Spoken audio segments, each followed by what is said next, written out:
Hey everyone, today in this video, I'm going to show you how to restart your Mova P10 Pro Ultra. If you're interested in the P10 or you want to find out more about it, the link to it will be in the video description. First things first, a restart is different from a reset.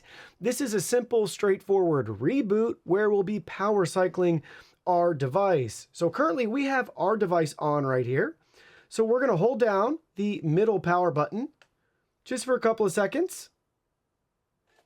It just made a noise. We have that chime, the music, and now it's going to power down. Watch those lights up there. The lights just went off. We can give it a minute or so, and then when we're ready, we can go ahead, hold that power button back down.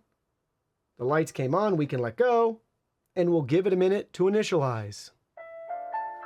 There's the startup chime. The lights are still flashing.